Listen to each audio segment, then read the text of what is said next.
93 minutes in Iowa and a few minutes with Brett Baer last night. Donald Trump defending his controversial plan for a deportation force to remove millions of illegal immigrants. Katrina Pearson, national spokeswoman for the Trump campaign, with me now live out of Dallas. How are you? And welcome back here to America's Newsroom. I got a lot to go through. He was talking a lot last night in Iowa. First from Brett, here is what he said about deportation. He says it's going to happen and it will be humane. Roll it. It's business. We have a country. You don't have a country. If people are allowed to walk in, cross the border, and stay here for as long as they want, you don't have a country. And everybody knows it. So that was in the afternoon. Then he flew out to Dodge City, Iowa last night. And a couple things he said I'll just bring up with you. If you're pathological, there's no cure for that, folks, referring to Dr. Ben Carson. I did one of the shows today. I said if you're a child molester, a sick puppy, there's no cure for that. Why make this comparison with child molesters? Well, good in the morning, same Bill. Sentence? Good morning. Good morning. Good to see you. And, you know, it is something that Mr. Trump is very passionate about. He's very passionate about this country. And you know, a lot of people are having a hard time understanding what's revolving around Dr. Ben Carson, whether you agree or disagree. However, he was talking about the pathological sense of a disease that he said in his book.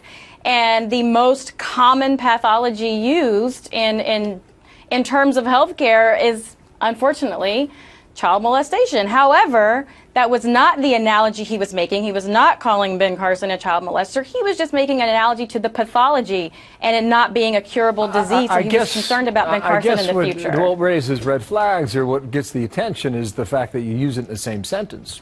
And there's an inference there. All right, now, he talked about this knife incident that's gone back and forth with Dr. Ben Carson. He clearly doesn't believe his story. But then he said, how stupid are the people of Iowa and the country to believe this crap? So what is he saying about Iowa voters, Katrina? Yes, and I've been hearing that a lot. And if you also look at the whole thing, he's talking about a lot of things. He's making jokes, and it was all tongue-in-cheek. He wasn't calling people stupid in general. He's just trying to say, help me understand what's going on here, because the trustworthiness is a factor. And Mr. Trump is very insistent on having a personal relationship with voters. He doesn't spend hundreds of thousands of dollars being taught how to manipulate people with his words. He wants to be very real, and it is a part of his appeal to voters. He wants to connect personally, not as a political candidate. This is why his supporters like him. But you can certainly understand how it could be confusing to a lot of people on the outside. And I'll tell you, it confuses Lindsey Graham. Martha just talked to him 10 minutes ago. This is what he said about this conversation. Donald Trump is the most uninformed person I've ever met running for president when it comes to foreign policy. He has no clue of what he's talking about. He doesn't understand how to destroy ISIL. Iraq and Syria won battle space. President Obama doesn't have a clue of what he's doing. Don't replace President Obama with Donald Trump. It will get worse, not better. I know those guys aren't buddies.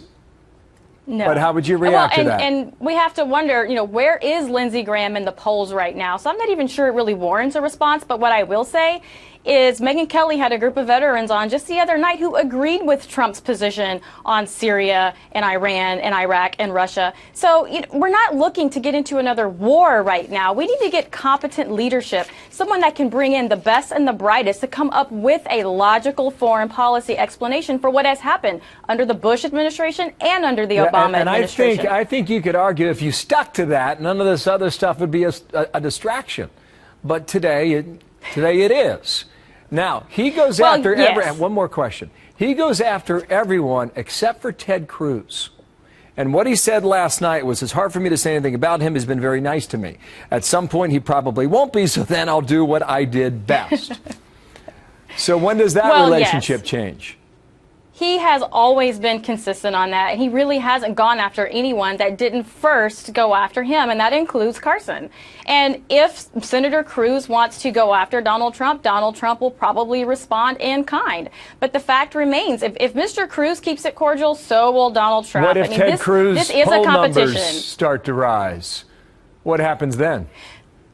Then you will start to see the campaign get more competitive. People forget this is a competition. Only one person can prevail. And so the voters are going to have to decide who they want. Do they want somebody where they know what they're going to get and they're going to have someone put them and their families first? Or are they going to pick somebody that's waffling on immigration, that's waffling on trade, for example? Do you want the globalization of America, or do you want to make the country great again? It is something the political world has never seen before. I think we can agree on all of that. Katrina Pearson, thank you for your time out of Dallas. And I remind you, all of this is done without a teleprompter.